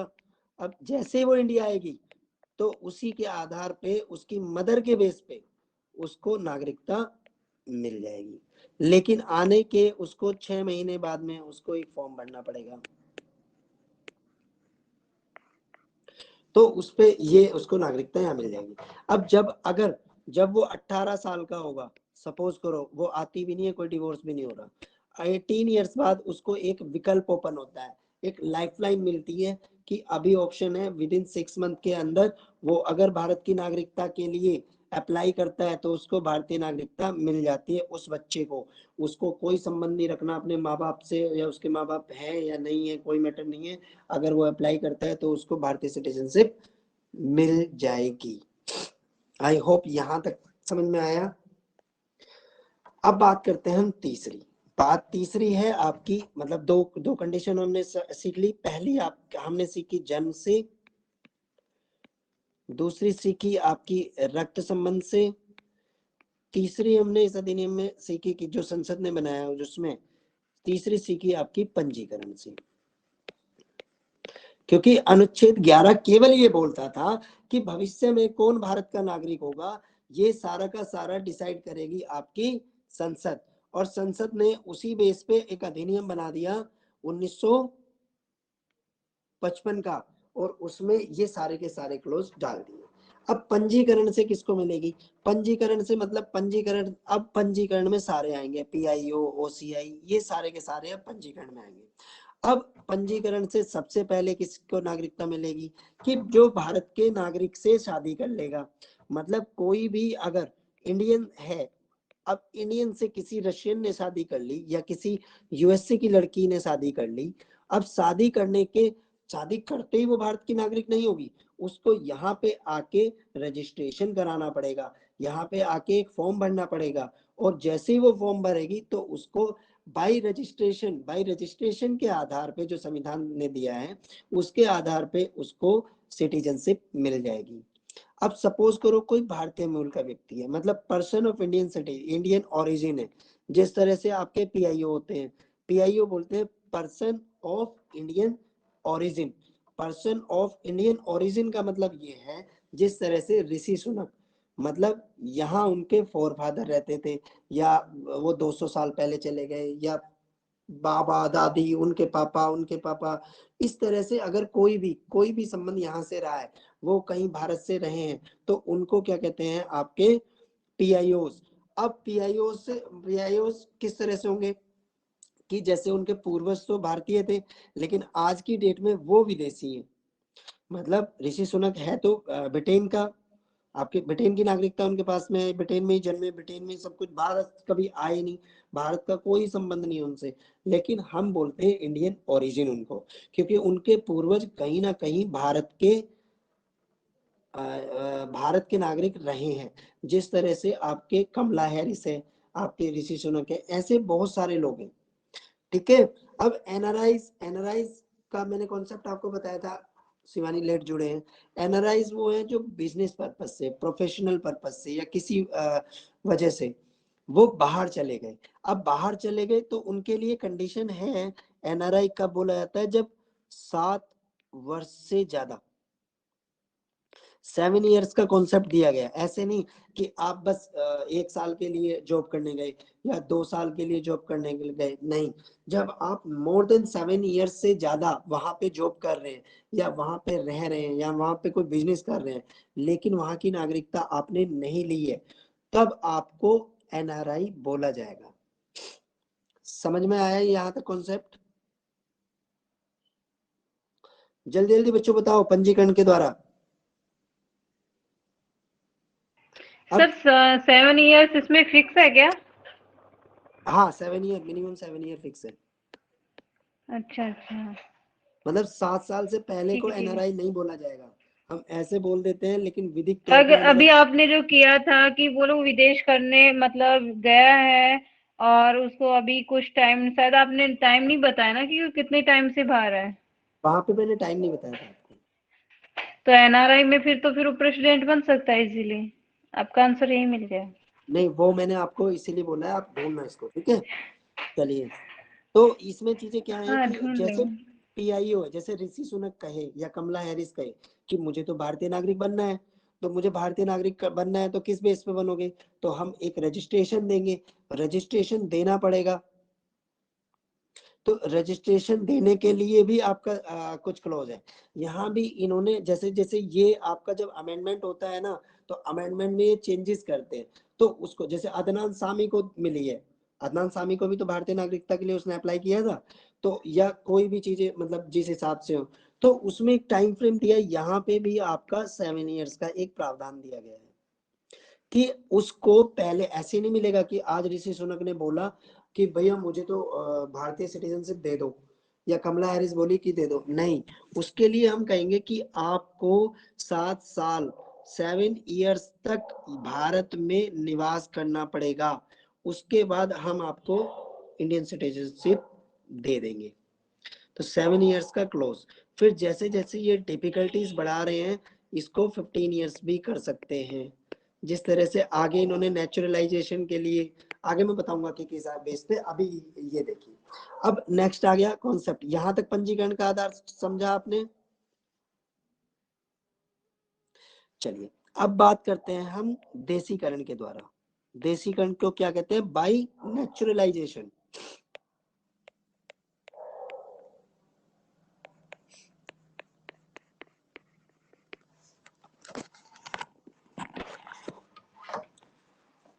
एक सेकंड, बैटरी यहाँ पे डाउन हो गई है, आई थिंक,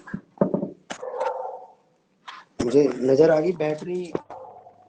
सर आज क्लास 9 PM को स्टार्ट हुई थी क्या? क्लास मैंने 9 PM डाल दिया था, मैसेज भी डाल दिया था। वो सॉरी सर, आज थोड़ा मेरी दादी एक्सपायर हो गई, तो थोड़ा इस कारण मैं वो नहीं हो पाई, ध्यान नहीं दिया मैंने मैसेज पर। नहीं नहीं नहीं, कोई बात नहीं, देखो वो ज्यादा जरूरी है। देखो वही चीजें होती हैं हमारी की चीजों में। कितने ईयर होगा दादी का? सर वो 85 ईयर प्लस। चलिए, हुआ कैसे, मतलब सब नॉर्मल या? नो सर, सब नॉर्मल ही है, बट सर मैं मेरी दादी के पास भी नहीं जा सकी क्योंकि मैं प्रिपरेशन कर रही हूँ, तो मैं गई भी नहीं। देखने गई थी एक बार, बाकी फिर मैं आ गई। चलिए, फिर अभी हम बात कर रहे हैं बाय नेचुरलाइजेशन। अब देसीकरण देखो, हिंदी इतनी ब्यूटीफुल लैंग्वेज है कि इसको नाम से ही पता चल जाता है। अगर आप देखेंगे ना, यहाँ पे बोल रहा है कि देसीकरण के द्वारा, मतलब उसको आप देसी जब तक बना लोगे, मतलब आपको देसी होना जरूरी है। देसी मतलब आपको नेचर से इंडियन होना जरूरी है, भले ही आप जन्म से इंडियन नहीं है।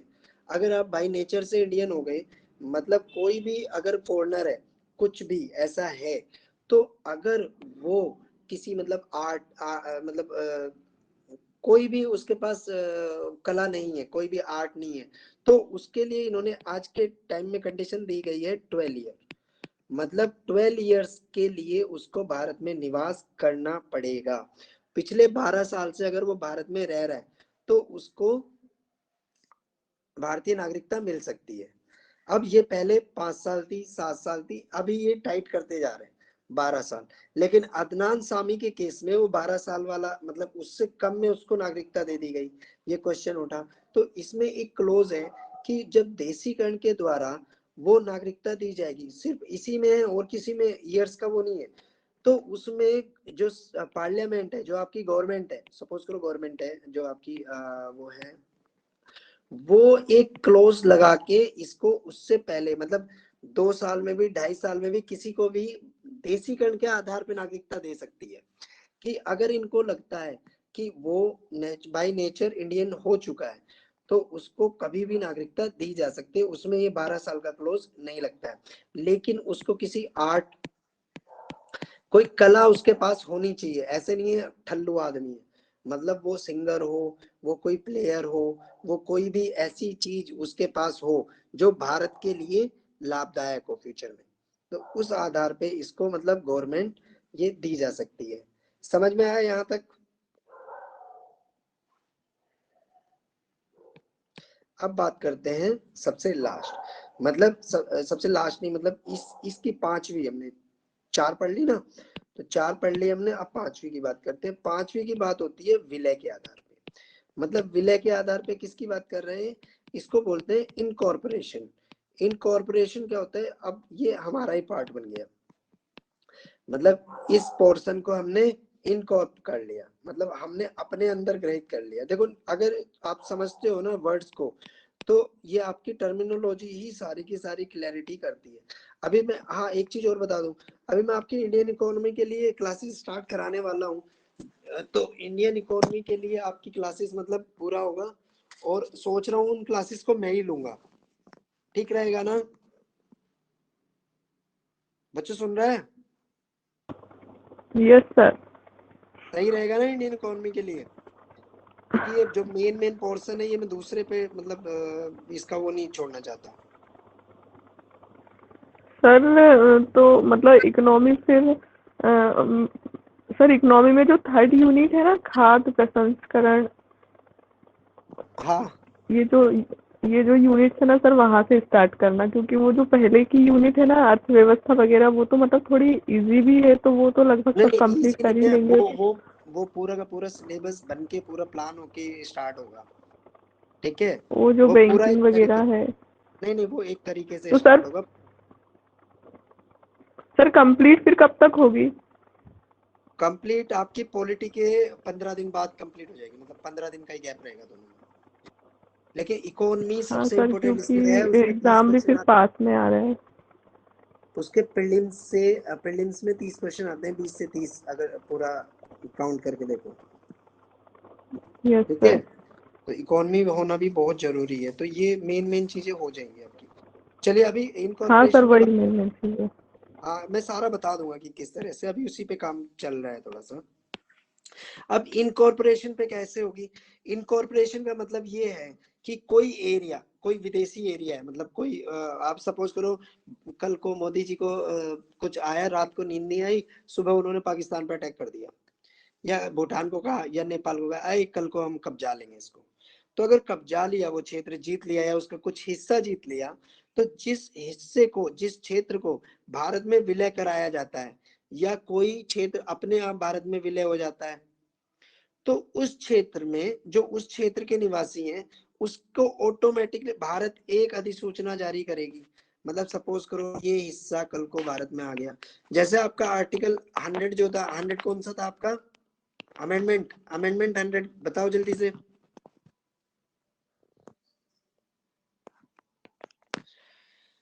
जल्दी से बताओ, देखना नहीं है, चीटिंग नहीं करनी है। 100वां संविधान संशोधन कौन सा है?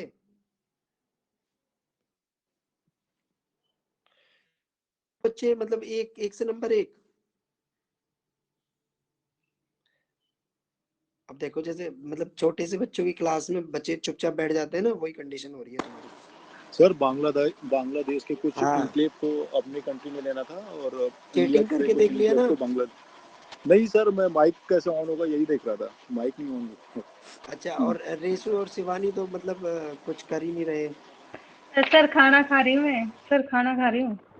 और शिवानी, सर मुझे तो याद ही नहीं आ रहा था अभी, चलिए ऐसे ऐसे इसलिए नहीं बच्चे बोला। ऐसे बच्चे होने चाहिए कि जो एक्सेप्ट करते हैं चीजों को। चलो अब तो बाई नेचुरलाइजेशन है, ठीक है। बाई नेचुरलाइजेशन हम सॉरी इनकॉर्पोरेशन क्या है कि कोई भी हिस्सा, जिस तरह से 100वां संविधान संशोधन हुआ कि बांग्लादेश ने क्या किया, 51 जो कॉन्क्लेव थे वो इंडिया को दे दिए थे। अब जो 51 कॉन्क्लेव इंडिया को दिए, उस हिस्से में जो भी, अब हो सकता है ना कि उसमें कोई हिस्सा आए और उसमें कुछ लोग भी आ जाएं, ऐसा पॉसिबिलिटी है। उस क्षेत्र के रहने वाले लोग, हो सकता है कि उस क्षेत्र में रहने वाले लोग भी भारत में आ जाएं। तो जो उस क्षेत्र में रहने वाले लोग आएंगे उनको भारत की सिटीजनशिप मिलेगी। अब मिलेगी कैसे कि एक भारत अधिसूचना जारी करेगा। भारत अधिसूचना कहाँ जारी करता है? गजट से। ये याद रखना है कि भारत सरकार कोई भी अधिसूचना जारी करती है वो आपका जो गजट होता है उससे जारी करती है। जी फॉर गजट और जी फॉर गवर्नमेंट। तो ऐसा तो नहीं है 1 by 1 को नागरिकता देगा। भारत ने कह दिया, अब जैसे सिक्किम का विलय हुआ, चोग्याल वंश, अब देश के आजाद होने के बाद हुआ, 1955 में अधिनियम भी बन गया था, सारी चीजें हो गई थी। अब जिस तरह से सिक्किम का विलय हुआ इंडिया में, तो उसके हर बंदे को तो नहीं देना था। एक अधिसूचना जारी करी, इस क्षेत्र में रहने वाले सभी लोग, कैसे जारी होगी अधिसूचना? मित्रों, आज के 12 बजे के बाद इस क्षेत्र में रहने वाले सभी लोग भारतीय नागरिक कहलाएंगे। ऐसी होगी ना अधिसूचना जारी। तो अधिसूचना जारी करते ही उन सभी के सभी लोगों को भारत के नागरिक तथास्तु होके, अब वो जाएंगे अगले दिन जाके क्या कहेंगे, मेरा आधार कार्ड बनाओ, मेरा वोटर आईडी कार्ड बनाओ। फिर वो उनका काम है। जिस तरह से आप एक बच्चा जन्म लेता है, उसको भारत की नागरिकता मिल जाती है और वो फिर कहीं भी आधार कार्ड या कुछ भी बनवाएगा तो वो सारी की सारी चीजें हो जाएंगी। ठीक है, समझ में आया?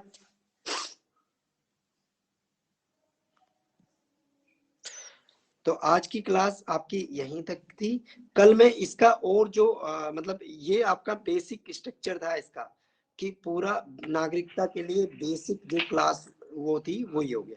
अब मैं एडवांस को अटैच करके इसको नागरिकता को अगली क्लास में पूरा हम खत्म कर लेंगे कि उसमें ये है कि नागरिकता का त्याग कैसे होगा, नागरिकता किस तरह से हटेगी। क्योंकि अभी हमने जो पढ़ा है, आज हमने केवल मतलब आर्टिकल जो पढ़े हमने, आर्टिकल 5 पढ़ा, 6 पढ़ा, 7 पढ़ा, 8 पढ़ा, 9, 10 और 11 का एक पार्ट पढ़ा है हमने, पार्ट 1 में कि नागरिकता किसी को मिलेगी। अब नागरिकता किसकी हटेगी, किसका त्याग होगा, वो सारा का सारा हम पढ़ेंगे आपके पार्ट 2 में। ठीक है बच्चों? और एक ठीक है। पीआईओ और ओसीआई, इनमें थोड़ा सा डिफरेंस है, वो मैं कल आपको क्लियर करूंगा। तो हमारा ये एडवांस में किस तरह से क्वेश्चन, 1-2 क्वेश्चन आप ले आना, उन क्वेश्चनों को क्लास में हम कवर कर लेंगे। ठीक है, थोड़ा सा आप भी ठीक होमवर्क है। किया करो। और एक होमवर्क दिया है मैंने कि एनआरआई, कोई भी एनआरआई क्या भारत का नागरिक बन सकता है, वो भारत का प्रेसिडेंट ओशियाई बन भी है सकता सर, ओशियाई भी है, भूल गए सर आप। क्या? ओशियाई भी है, ओशियाई भी है क्वेश्चन में। ओसीआई नहीं है क्वेश्चन में, केवल एनआरआई है। ओशियाई के लिए भी बोला था आपने, भूल चलो गए आप। ओसीआई भी देख लेंगे। ठीक है, मैं एनआरआई के लिए नॉर्मली बात कर रहा हूँ। और एक और क्वेश्चन है कि सोनिया गांधी क्या भारत की प्रधानमंत्री बन सकती थी या नहीं? भारत की प्रधानमंत्री नहीं बन सकती थी वो। नहीं, क्यों नहीं बन सकती थी वो और बताना। हाँ कल पक्का। पक्का, ठीक है। तीनों बच्चों के लिए यही क्वेश्चन है और सारी चीजें। चलिए, तो इन 3 दिन में सर कोई बोलिए शिवानी। सर आपने आंसर देखे थे मेरे? हाँ यार, मैंने तुम्हारा आंसर मैंने पढ़ा, तभी मैंने 1.3 को सर स्टार्टिंग जरूर में देखना, जरूर मैंने आंसर देखना। रुको देखा मैंने इनका। एक सेकंड होल्ड रहो, मैं उस पर ही बात कर लेता हूँ। 2 मिनट क्लास हाँ हाँ ओवर हाँ कर लेता जरूर। हूँ, याद आ क्यों गया। भाई दीदी आप हंस क्यों रहे हो? जरूर देखना, जरूर देखना। हाँ अरे ऐसे ही हंसी आ रही मुझे देख के। अच्छा। अरे आज मैं आप आज पे नहीं तो ऐसा हंसी। हुआ कि आज एक क्वेश्चन भी नहीं लिख पाई मैं। कल 4 लिख लिए आज थे। आज बहुत अच्छा हुआ, बच गए आप।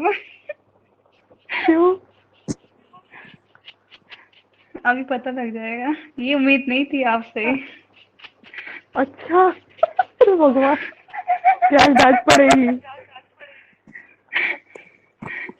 अच्छा है, मेरे को डांट पड़ेगी ना तो सुधर जाऊंगी मैं। थोड़ा बहुत आप सुधार देते हो, थोड़ा बहुत सर सुधार देंगे। सर बिल्कुल इनका वो नहीं करना कि बचाव करना कि हाँ ये बचने लायक है। नहीं, मैं किसी का बचाव करता ही नहीं हूँ इस चीज में। सर खासकर मेरा तो बिल्कुल नहीं करते। देखो यहाँ पे आपका सही अगर वो हो गया ना, तो फिर आपको एग्जामिनेशन हॉल में दिक्कत नहीं आएगी। हाँ बिल्कुल हाँ सही बोला सर, मैंने, तभी तो मैंने बोला सर चाके गलती निकालना, इसको पता लगे। मैं तो तैयार हूँ अपनी गलती निकलवाने के लिए। सर हम 2-3 दिन तक खाली नहीं बैठे, हमने पढ़ा था, बहुत आंसर राइटिंग की थी। ये क्वेश्चन लिखा है शिवानी ने, और इसको मैं देखो इसका पोस्टमार्टम करूंगा अभी। ठीक है, बहुत बुरा पोस्टमार्टम करता हूँ, थोड़ा सा ध्यान रखना। और जरूरी भी है, क्योंकि यहाँ पे अगर मैं पोस्टमार्टम सही करूँ तो आपको इजी पड़ेगा। बिल्कुल बिल्कुल सही बोल रहे हैं हाँ आप। चलिए। हम वेट कर चलिए रहे थे सर आपका कि अब कब आए, कब आंसर चेक करें, क्योंकि चलिए देखिए, ये आंसर चेक करते करते मैं देख गई थी। अब देखिए 103वां क्वेश्चन क्या बोल रहे हैं, इसमें 103वां पहले ही गलत संशोधन। है। अब सारे माइक बंद कीजिए जल्दी।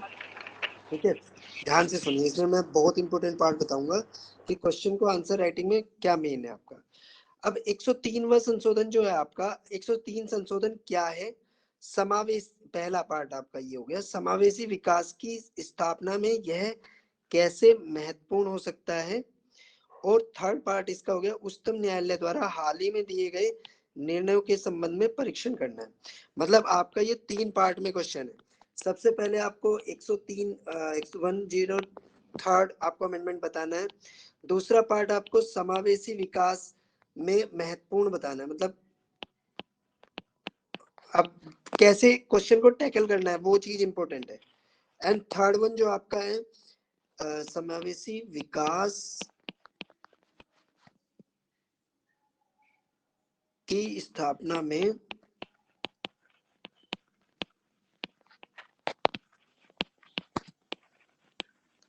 महत्ता।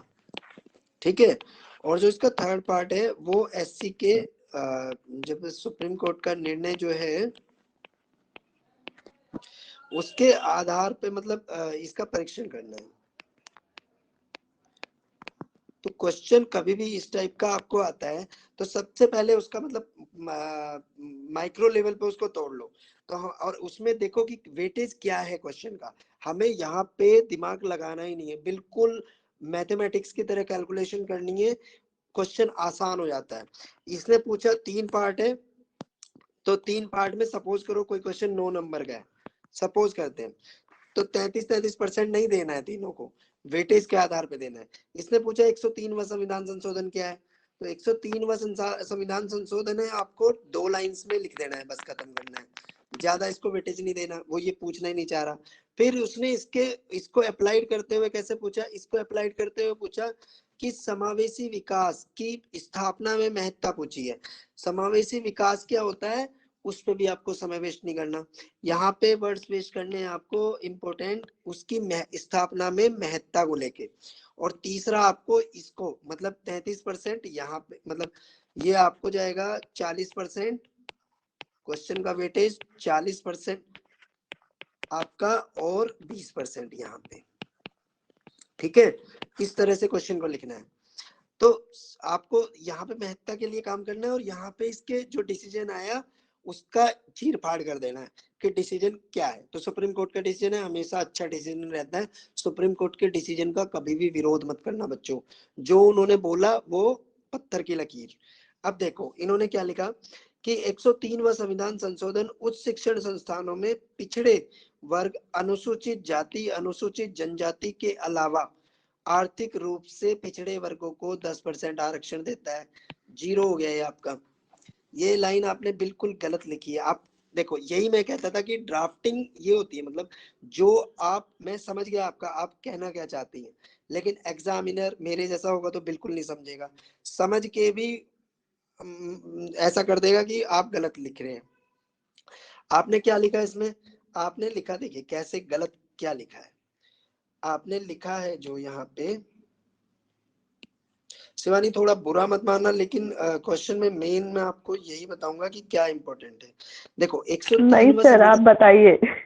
103वां संविधान संशोधन पहले तो उच्च शिक्षण संस्थानों में अगर लिखा है तो इसके साथ में और कहाँ पे देता है, केवल ये यही नहीं देता, सेवा में भी देता है, जॉब्स में भी देता है ये आपका, ठीक है। पहली चीज दोनों के लिए लिखना है। दूसरी चीज पिछड़ा वर्ग, अनुसूचित जाति, अनुसूचित जनजाति के अलावा, मतलब आप अलावा कहना चाह रहे हैं, इससे अलग। यहाँ पे ये देना ही नहीं है, लिखो ही मत वरना आपका मीनिंग बदल जा रहा है।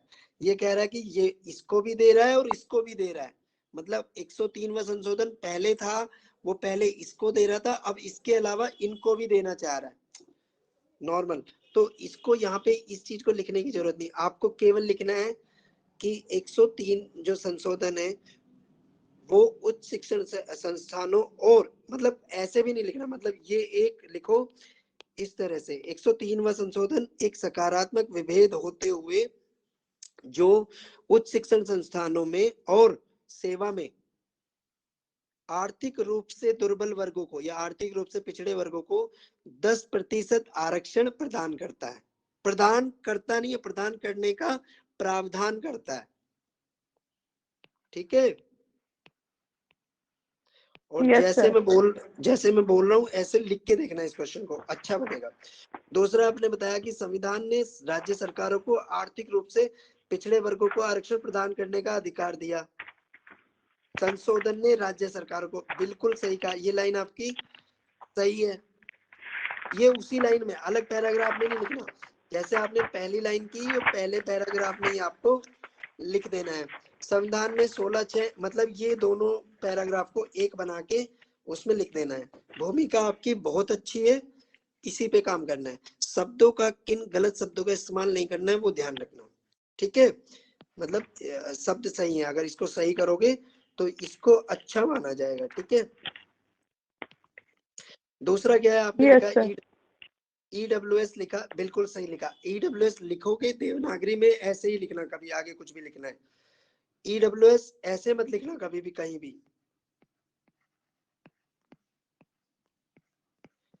अगर कुछ मीनिंग नहीं आ रहा तो EWS इस तरह से लिख दो, वो एक्सेप्टेड है, ठीक है। लेकिन वो भी बहुत कम शब्दों में, ऐसा नहीं कि 40% में लिख दो। तो EWS को आरक्षण देने, EWS, ठीक है। यहाँ पे मतलब यहाँ पे और अच्छा लिख सकते थे कि आर्थिक रूप से दुर्बल वर्ग को आरक्षण देने के बाद संविधान में, ठीक है। अगर आपको फैक्ट याद है तो इसको 2019 जरूर लिखना है यहाँ पे। 103वां संशोधन 2000 कब आया था, ये 2019 में ही आया था ना, जो भी हाँ डेट सर, 2019 का है। 2019 में दिया गया, तो यहाँ पे 2019 भी। तो EWS को आरक्षण देने के बाद संविधान पीठ, अब संविधान पीठ डायरेक्ट नहीं लिखना, सुप्रीम कोर्ट लिखो, सुप्रीम कोर्ट की संविधान पीठ, ठीक है। सुप्रीम कोर्ट की संविधान पीठ ने निर्णय लेते हुए, क्योंकि पीठ कहीं भी हो सकती है, संविधान पीठ ने निर्णय दिया कि आरक्षण को लंबे, यहाँ पे आप मतलब रिसेंटली, हाल ही में, ऐसे शब्दों को यूज करेंगे तो ज्यादा बेहतर रहता है। हाल ही में से शुरू करो, यहाँ से, मतलब ये जो है ये यहाँ से शुरू करो। हाल ही में ईडब्ल्यूएस के आरक्षण को देने के, या ये लाइन लिखने की जरूरत नहीं पड़ेगी फिर, ठीक है, यहाँ से लिखो। हाल ही में सुप्रीम कोर्ट की संविधान पीठ ने इस पर एक बहुत महत्वपूर्ण निर्णय दिया कि आरक्षण को लंबे समय तक नहीं दिया जा सकता, ठीक है। और दूसरा भी दिया है, अब आपने देखो बीच का खा गए हो आप पूरा का पूरा, ये समावेशी महत्ता वाली चीज आप खा गए हो, तो आपका सिस्टमेटिक नहीं हो रहा। आपने राहुल गांधी को सोनिया गांधी का फादर बना दिया, ठीक है, तो यहाँ पे थोड़ा सा रहना। तो यहाँ पे निर्णय दिया कि आरक्षण को लंबे समय तक नहीं दिया जा सकता। इसको आप पॉइंट बना के लिख सकते हैं, मतलब जैसे मतलब आपको बताना है ना, या कहीं पे दो निर्णय दिए।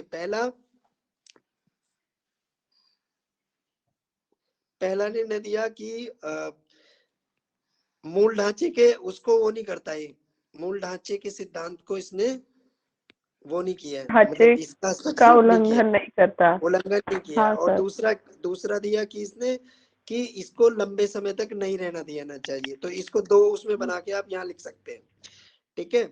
फिर कटिंग, ये इस तरह की कटिंग मत करना कभी लिखते हो बच्चों, तो उसमें मतलब मार्क्स कम होते हैं, मतलब नेगेटिव इम्पैक्ट जाता है इसमें।